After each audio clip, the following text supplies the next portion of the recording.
싸움이 있으시면 그냥 져 주십시오. 예, 감사하다는 말씀을 많이 해 주십시오. 사랑하십시오. 약자가 되면 마음이 약해지고, 그럴 때 약자를 도와주고 배려해주고 잘해줄 때 대중의 보호를 받게 될 것입니다. 상대가 혹 내 뜻대로 되지 않는다고 하여 마음에 들지 않더라도 감사해 주십시오.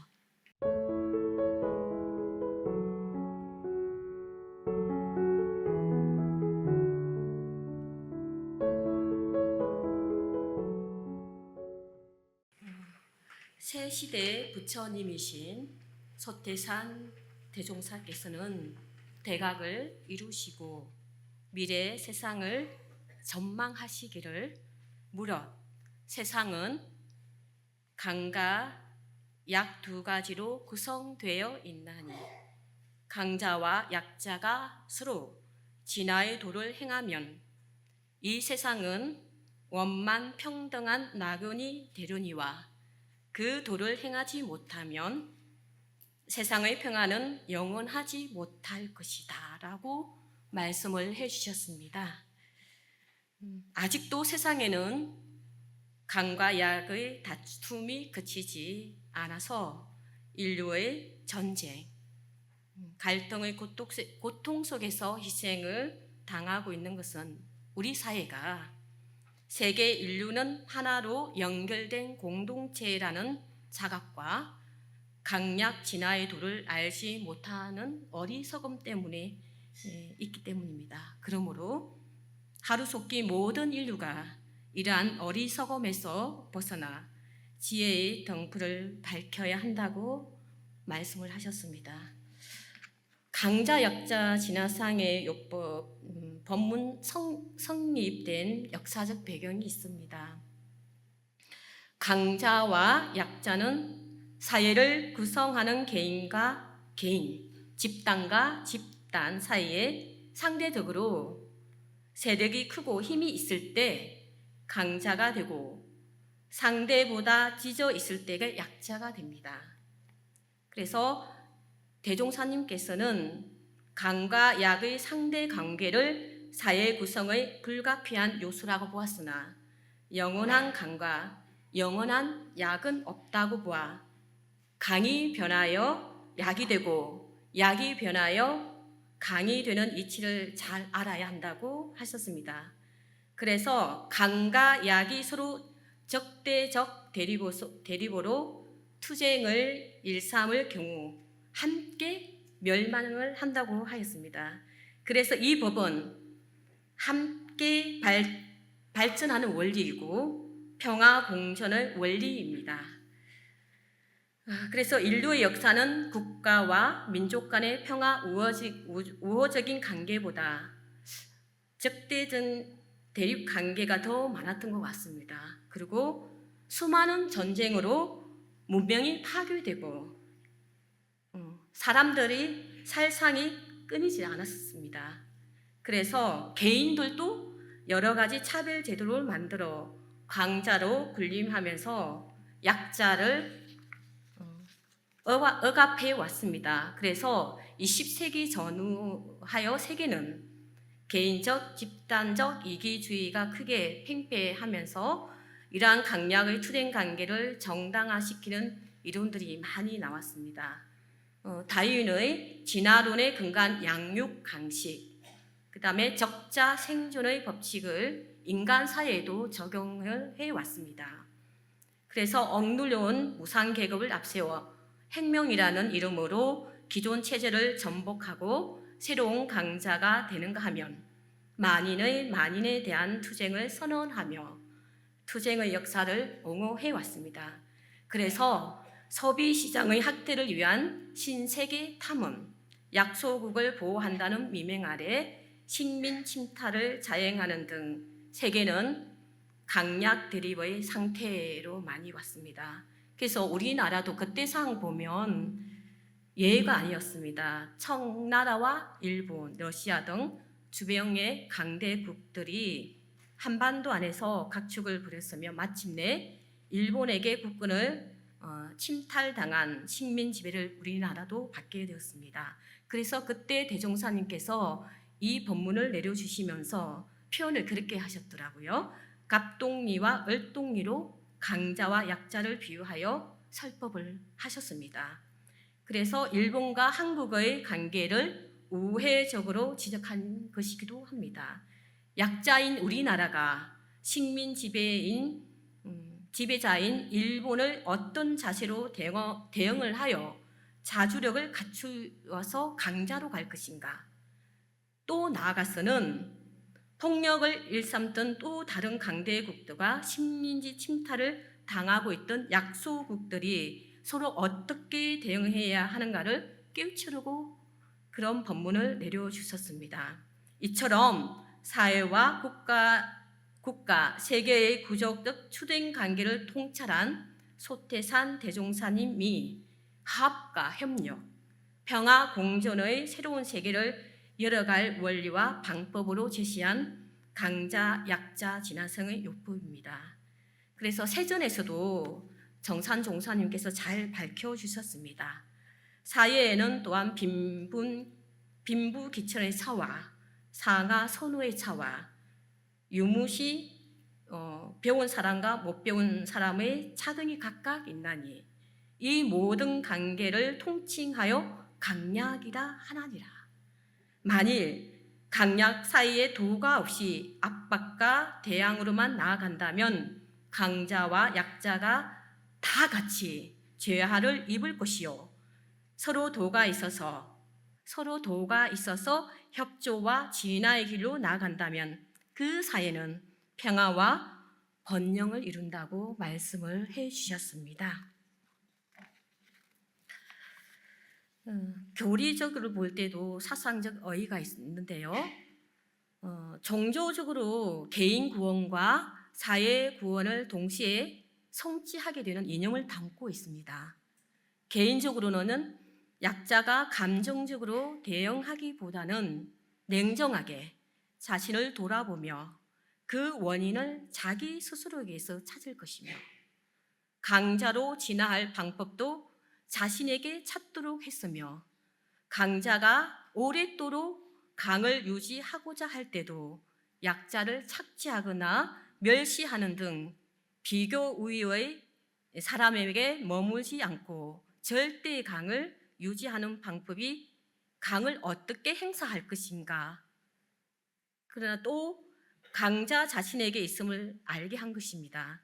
이를 알고 실천하면 강자와 약자가 모두 강자가 되어 진정한 평화를 구원하게 된다고 말씀을 하셨습니다. 그래서 우리 정전에서도 잘 밝혀주셨습니다.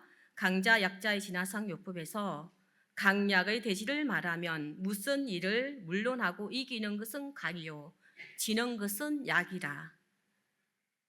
강자는 약자로 인하여 강의 목적을 달하고 약자는 강자로 인하여 강을 얻음으로 서로 의지하고 서로 바탕하여 친불친이 있나니라. 그래서 대종사님께서는 항상 강자로서 강자 노릇할 줄 모르는 사람들을 애쓰게 여기셨어요.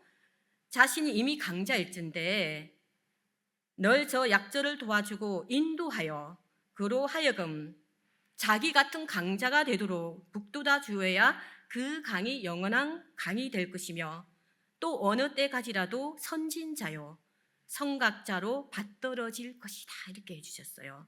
그래서 참으로 깨달은 사람은 항상 남이 궁할 때 더 도와주고 약할 때 더 보살펴 주어서 영원히 자기의 강을 보존한다고 하셨습니다. 그래서 강자와 약자는 서로 의지하기 때문에 친불친이 있다고 하셨습니다.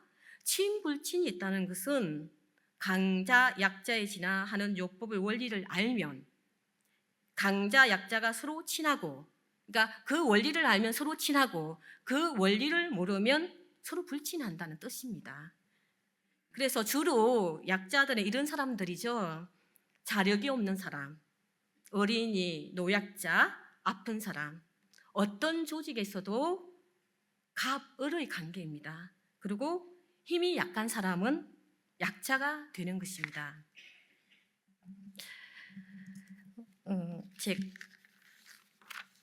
지난번에 제가 그 훈련을 가서 선 훈련을 났습니다. 그때 소풍이라는 영화를 보여주셔서 영화를 보았는데요.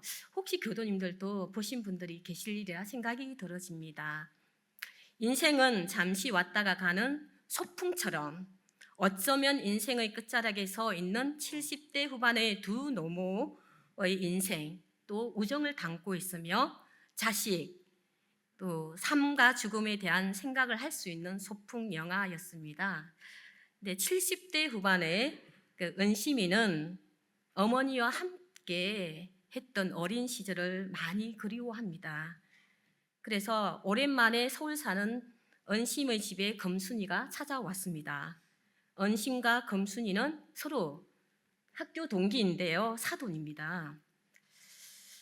마침 은심의 아들은 이제 사업 실패로 돈 문제로 시끄럽고 어려운 상황에 놓여 있었습니다. 네, 사돈 금순이를 데리고 밖으로 나온 은심이는 하룻밤에 여관에서 두 사람이 잠을 자게 되었는데요. 그러면서 은심이가 금순이에게 이렇게 말을 합니다. 고향으로 가고 싶다고 얘기를 합니다. 그래서 두 노인은 고향으로 내려옵니다. 그때 은심이는 중학교 때 친구 태우를 만나 이제 세 사람은 이렇게 중학교 동기이기 때문에 만납니다. 그래서 은시민은 그때 파킨슨 병을 앓고 있고 태호는 뇌종양을 앓고 있었고 금순이는 노안이라서 대소변을 가릴 수 없어서 기저귀를 차고 있는 현실이었습니다. 그래서 은시민은 은심의 아들은 사업을 실패했기 때문에 은심이에게 이제 기대면서 돈을 달라고 요구를 합니다. 그래서 은심이는 주변을 정리하는 마음으로 자부에게 1억을 줍니다. 그래서 태호라는 남자친구가 먼저 뇌종양으로 세상을 떠나고 금순이와 은심이는 하루에 김밥을 싸서 소풍을 떠납니다. 나이가 들어서 노약자가 되어버린 상태에서 모든 것을 내려놓고 마지막이 될 소풍을 떠나는 모습이 지금도 가슴이 뭉클합니다. 나이가 들면서 아프면 약자가 됩니다. 이것은 누구나 다 겪는 일이기도 합니다. 자식보다 약자가 되어버린 부모를 보니 또한 세월의 무상함을 느끼는 것이 자식입니다. 저는 이 영화를 보면서 부모님이 젊었을 때는 강자였는데 이제 나이가 들다 보니까 약자가 되어버린 것 같습니다. 그 며칠 전에 이제 저희 동생이 저한테 전화를 했습니다. 전화를 해서 누나 어머니하고 영상 통화를 했으면 좋겠다 그러면서 전화를 바꿔주는 겁니다. 평소에 제가 잊고 살다가 동생이 통화를 연결해 주니까 영상 통화를 처음으로 해봤어요. 어머니하고는요. 그런데 이제 젊었을 때는 강자가 되어 있었는데 연세 드신 어머니를 보니 약자가 되어 있어서 그 모습이 눈에 선합니다. 그래서 어머니는 저를 이끌어주는 스승님이었는데 저렇게 벌써 연세가 드셔서 약자가 된 모습을 보니 또한 저 마음이 좀 좋지는 않았습니다. 가정과 사회, 국가의 도움을 받는 약자가 될 수밖에 없는 것이죠. 이제 나이가 드시면 그렇다는 거죠. 약자가 약자를 벗어나려면 강자가 될 수 있는 실력을 쌓아야 합니다. 약자라고 항상 약자가 아니라 점점 그 정신이 열리고 보면 원기를 회복하면 그도 또한 강자의 지혜에 서게 될 것이다. 이렇게 말씀을 해 주셨습니다. 강자가 되는 길이 있는데요. 첫 번째, 자신을 강하게 만들어야 합니다. 이거는 인욕이라고 표현하고 싶습니다.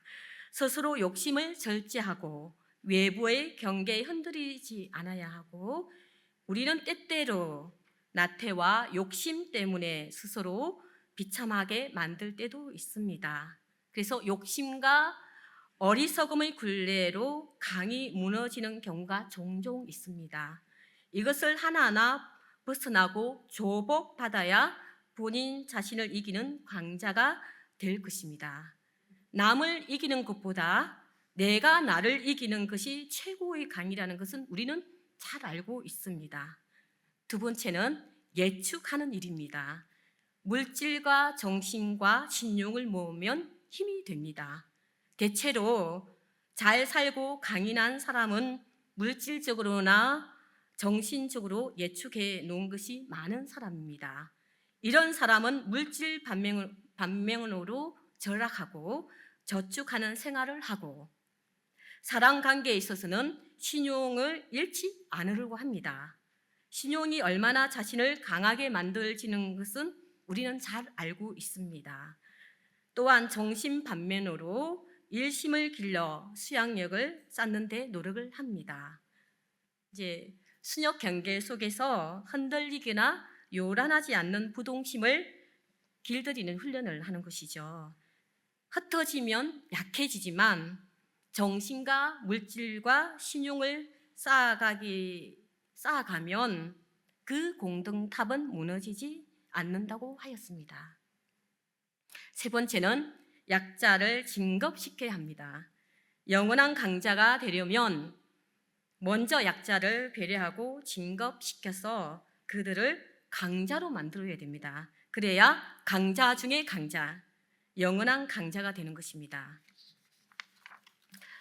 인류의 빈곤과 무지를 해결하기 위해 약자를 도와야 하는데요.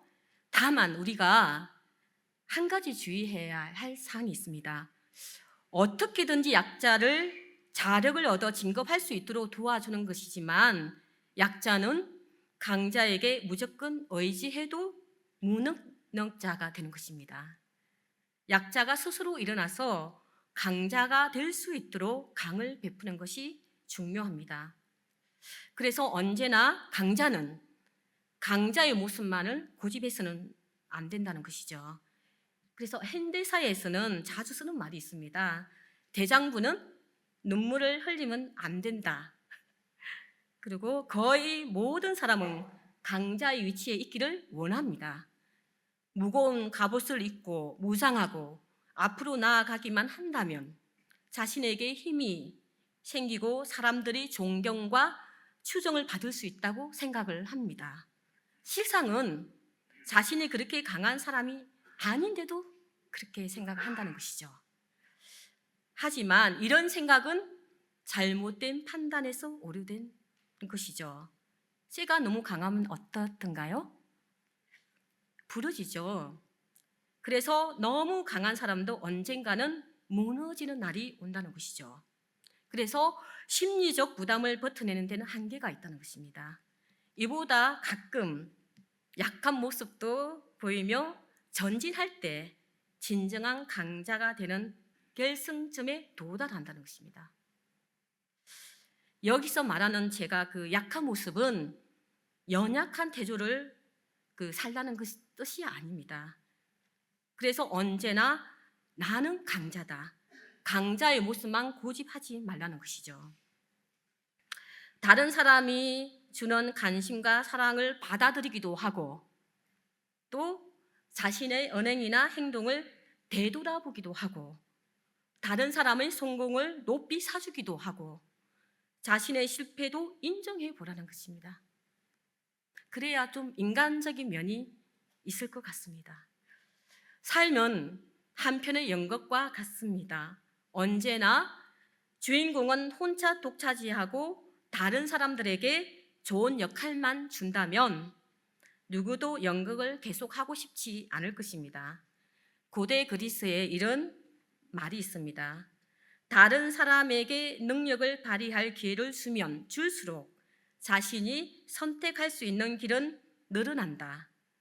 현명한 사람은 언제 자신이 주연 역할을 맡아야 할지 정확하게 알고 있다. 이렇게 말씀하셨습니다.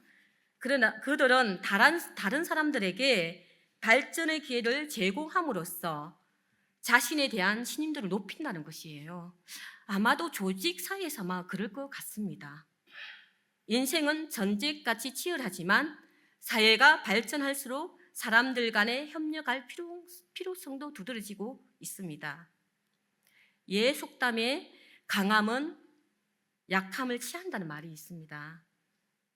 이를 실천하는 사람이야말로 진정으로 지혜롭고 강한 사람이 될 수 있습니다.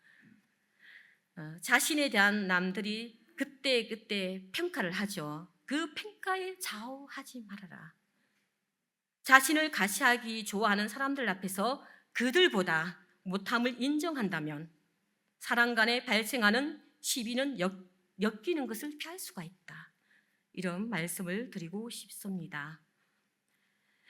강자는 약자에게 강을 베풀 때 자리이탈로 약자를 강자로 진화시키는 것이 영원한 강자가 되는 길이요.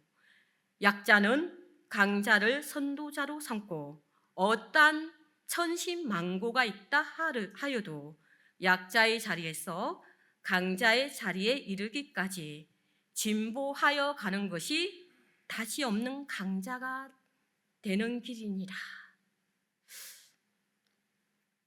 강자는 약자를 도울 때 손해를 보는 것이 아니라 나도 좋고 너도 좋은 자리이탈로 도와야 서로 은혜롭고 좋은 관계가 유지된다는 것입니다. 그래서 강자는 항상 강자의 자리에 있을 때 이 강이 영원한 강자가 되는 것입니다. 그래서 어떻게 하면 강자가 변하여 약자가 되는지 생각 없이 강자를 대항하기로만 하고 약자가 강자로 진화되는 이치를 찾지 못한다면 또한 영원한 약자가 된다고 하셨습니다. 그래서 여기에서 대종사님께서 말씀하신 것은 자리이탈의 도입니다. 나도 좋고 너도 좋은 그런 강자 약자 진화서의 요법을 밝혀주셨습니다. 강을 이기는 법이 있는데요. 동물의 세계에서 새들이 그 숲속에 있지 않고 들판에 이제 가족들이 모여 있었습니다. 그런데 어미새와 그 새끼 새들이 이제 먹이를 먹으면서 즐겁게 놀고 있었는데요. 갑자기 하늘에서 독수리가 나타났습니다. 근데 새는 힘이 센 동물이 나타나면 3km까지 그 소리를 듣는다고 합니다. 그래서 어미새가 새끼 새를 지키기 위하여 한 행동이 있습니다. 어떤 행동을 하셨을까 생각을 해보니까 어미새가 새끼 새 곁을 떠납니다. 떠나서 멀리 좀 떠나 있습니다. 그래서 죽은 것처럼 가만히 이렇게 누워 있는 겁니다. 그래서 독수리가 떠나고 나면 다시 새끼들한테 갑니다.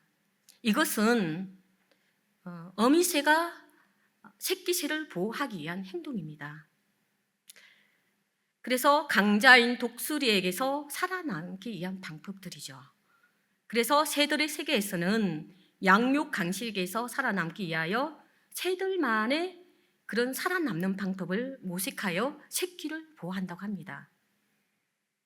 정산종사님께서는 사람을 위압하는 기운이 2가지가 있는데 하나는 위로로서 하는 것이요, 둘은 심기로서 하는 것이니 위로로서 하는 것은 일시적인 것이요 심기로서 하는 것은 영원한 것이다.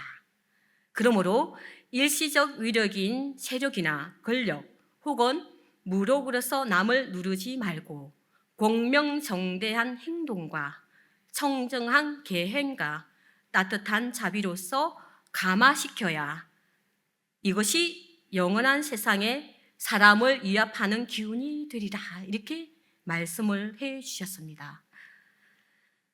일제 감정기 때 일경이 소태산 대종사님 명함을 한불로 불렀습니다.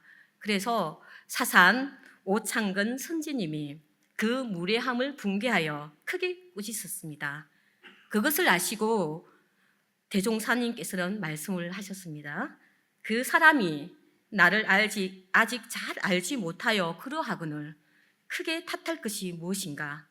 질 자리에 질 줄 알면 반드시 이길 날이 올 것이며 이기지 아니할 자리에 이기면 반드시 지는 날이 오나니라. 이렇게 말씀을 해주셨습니다.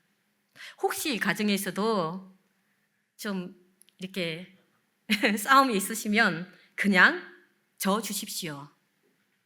예, 감사하다는 말씀을 많이 해주십시오. 사랑하십시오.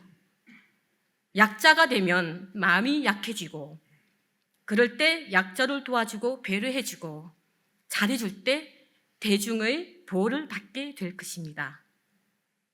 상대가 혹 내 뜻대로 되지 않는다고 하여 마음에 들지 않더라도 감사해 주십시오. 정상종 선생님이 말씀하셨습니다. 이 세상에서 제일 강한 것이 무엇인 줄 아느냐? 부드러운 것이 가장 강한 것이다. 만물 가운데 물이 부드럽기 때문에 물처럼 강한 것이 없다. 그러나 물보다 공기가 더 부드럽고 공기보다는 도덕이 더 부드럽다. 그러므로 도덕이 천하에서 제일 강한 것이다. 부드러운 것이 강한 것을 항복받는 것이 곧 진리이다. 이렇게 말씀을 해주셨습니다. 우리가 음양상승의 이치에 따라, 즉 인가보응의 이치에 따라 나와 내가 속한 단체는 흥망성쇠 또는 강약의 변화를 맞이합니다. 강과 약은 늘 변화를 합니다. 그래서 우리는 스스로에게 질문을 던져보아야 합니다. 나는 강자인가 약자인가? 그리고 영원한 강자의 길을 가고 있는가? 영원한 약자의 길을 가고 있는가? 강자로서 약자를 키우고 있는가? 아니면 약자로서 강을 대항하기로만 하고 있는가? 살펴볼 필요가 있다는 것입니다. 다양한 상황 속에서 강약이 있을 것입니다. 그리고 어떤 부분에서는 강자이고 또 어떤 부분에서는 약자이며 어떤 상황에서는 강자고 어떤 상황에서는 약자일 것입니다. 중요한 것은 내가 또는 우리가 강자냐 약자냐 이기기보다는 내가 자리 이타에 도로서 아까도 제가 말씀을 드렸듯이 영원한 강자의 길을 가고 있느냐입니다. 그래서 영원한 강자의 길을 가는 것이 우리가 지금 집중해야 할 부분이며 대종사님께서 밝혀주신 강자, 약자, 진화상의 요법을 내려주신 본이라 생각이 들어집니다. 그래서 자산상사님께서는 이렇게 말씀해 주셨습니다. 사업은 실적 있게 하고 공부는 실속 있게 하라. 이렇게 말씀해 주셨습니다. 그래서 냉정하게 자신과 상황을 관찰하고 실적 있고 실속 있게 하는 것이 영원한 강자의 길을 걸어가는 것이라 생각이 들어집니다. 그래서 영원한 강자의 길을 걸어가는 공부인 되시기를 간절히 기원드리면서 이상 설교 마칩니다.